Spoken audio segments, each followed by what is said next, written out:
Bonjour et bienvenue à tous dans cette vidéo mensuelle Key Private de ce début de mois de juillet. Le président du comité d'investissement Key Private, Geert Van Herk, va nous faire part de son analyse sur l'évolution des marchés boursiers et nous informer sur les rendements de nos portefeuilles Key Private. Sur le plan économique, un mot a particulièrement attiré notre attention lors du premier semestre 2025. Nous allons voir avec Geert de quel mot il s'agit et pourquoi ce mot a marqué cette période. On a pris la décision de faire une petite revue sur les 6 premiers mois de 2025 et évidemment sur le plan macroéconomique, il y a un mot qui retourne assez souvent, c'est l'incertitude. Aujourd'hui, les chefs d'entreprise, les investisseurs, les économistes, tout le monde est incertain parce que oui, il y a un nouveau président dans la Maison-Blanche, président Trump, qui a pris des décisions. Par exemple, au début d'avril, il a annoncé des tarifs commerciaux plus élevés pour les partenaires des États-Unis. Et de cette façon, il y a eu un peu de panique parmi les chefs d'entreprise, aussi les investisseurs étaient inquiets, la volatilité était élevée sur les marchés. Puis, on a fait une petite pause dans les négociations et donc maintenant, on attend les nouvelles décisions pour les mois qui arrivent. Donc, tout le monde, je pense, aujourd'hui est un peu incertain. Sur les marchés boursiers, nous assistons à un retournement de la tendance historique. Nous allons avoir plus d'explications à ces sujets avec Geert Van Herk. Oui, je pense que ça, c'est vraiment le thème de 2025. Sur le marché des actions, il y a eu un vrai retournement de la tendance en faveur des actions non américaines. Jusqu'à la fin de 2024, les 10-15 dernières années, les actions américaines ont très bien performé, mais maintenant, vous le voyez sur le graphique, le retournement de la tendance en 2025, c'est-à-dire les investisseurs internationaux préfèrent investir plus en actions européennes, plus en actions des pays émergents et donc ils sont en train de réduire leur exposition sur les actions américaines. Donc c'est vraiment quelque chose de nouveau, inattendu. Donc voilà, on s'attend que cette évolution, cette tendance continue dans les mois qui arrivent. Les marchés obligataires ont affiché une reprise timide. Quelles en sont les raisons? Nous allons voir cela avec Geert Van Herk. Sur les marchés obligataires, il était très difficile de faire des performances. Pourquoi? En général, les taux à long terme ont monté un peu partout dans le monde, aux États-Unis, en Europe, au Japon. Donc voilà, la raison principale pour la hausse des taux, c'est évidemment les déficits budgétaires qui seront plus élevés dans le futur parce qu'on sait qu'aux États-Unis, en Europe, on va faire des investissements en défense, on va aussi faire des investissements en infrastructure, donc cela coûte de l'argent et de cette façon, les investisseurs obligataires demandent une prime de risque, c'est-à-dire des taux un peu plus élevés pour le futur. Comme vous le savez, l'or continue à afficher des très belles performances, mais on se pose également la question à savoir s'il n'y aurait pas d'autres points d'attention sur les marchés des matières premières. Et ça, c'est aussi un thème de 2025, c'est la très belle performance du prix de l'or pendant les 6 premiers mois de 2025. De nouveau, vous le remarquerez sur le graphique, l'or a déjà très bien performé. Maintenant, il y a certains analystes qui regardent aussi le cuivre parce qu'il y a une corrélation élevée entre le prix de l'or et le prix du cuivre. Donc, jusqu'à aujourd'hui, le prix du cuivre n'a pas du tout suivi la très belle performance du prix de l'or. Donc, il y a certains économistes, certains analystes qui disent que dans les mois qui arrivent, le cuivre va très bien performer. Évidemment, on va surveiller les performances dans le comité d'investissement. Si à un moment donné, on constate que le prix du cuivre performe très bien ou mieux que le prix de l'or, dans le comité d'investissement, on va évidemment prendre la décision de réduire par exemple notre exposition sur le prix de l'or et investir dans le tracker sur les métaux industriels. Au cours de ce premier semestre 2025, nous avons également constaté une chute du dollar. Nous allons demander à Geert de nous en dire plus.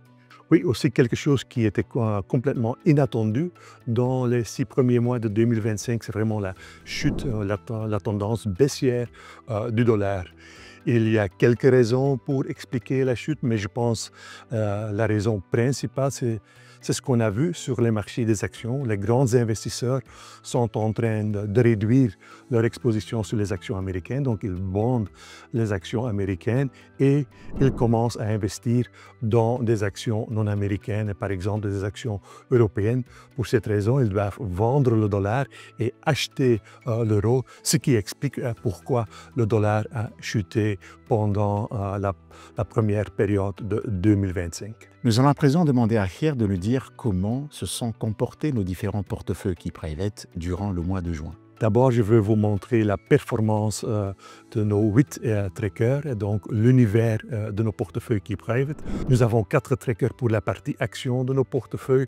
Vous le remarquerez, le MSCI World, qui est indirectement un investissement dans les actions américaines, a perdu 3,40% pendant les premiers 6 mois de 2025. C'est évidemment lié à la sous-performance des actions américaines, mais aussi pour un investisseur européen, la chute du dollar. Vous remarquerez aussi que les autres régions ont publié des performances positives, un peu plus de 1% pour un investissement en actions des pays émergents, mais vous le remarquerez, de très belles performances pour les investissements en actions européens.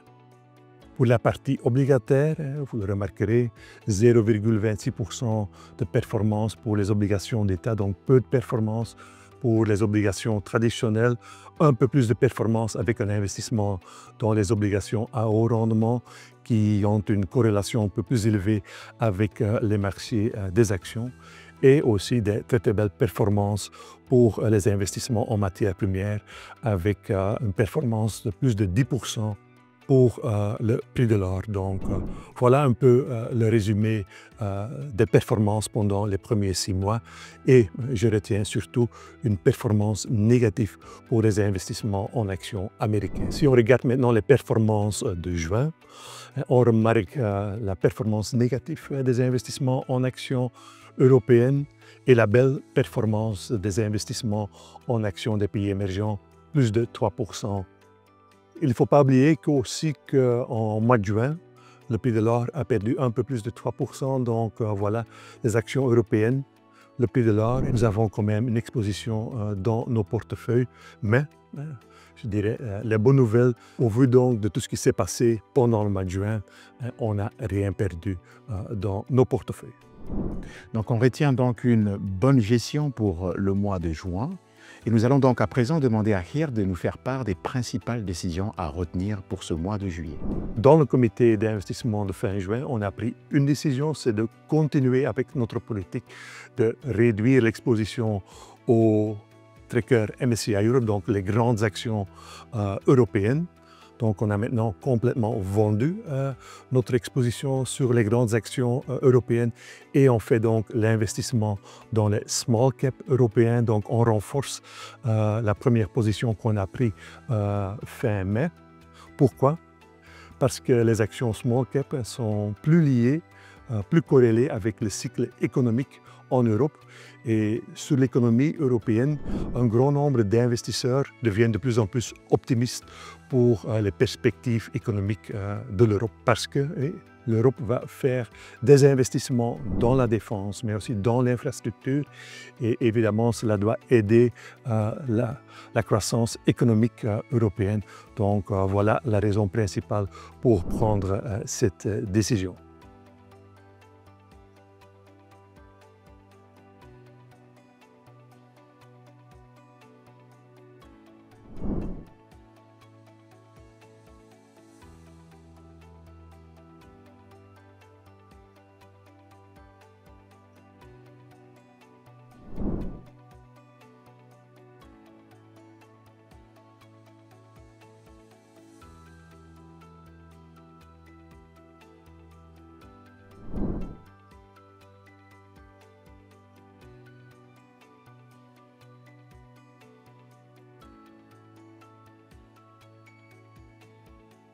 Comme d'habitude et pour terminer, nous allons demander à Geert de nous faire part de nos rendements nets Key-Private sur les 5 dernières années. Voilà, et surtout, on regarde les performances depuis le début de cette année.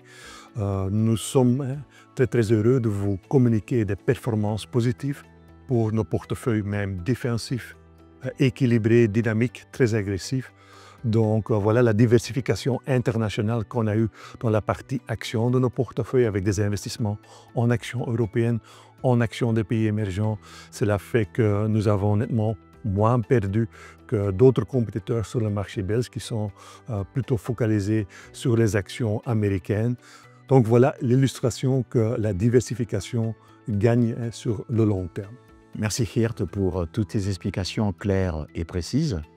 Nous voilà arrivés à la fin de notre vidéo mensuelle. Nous vous remercions de nous avoir suivis et vous donnons rendez-vous pour le mois prochain. Merci et au revoir.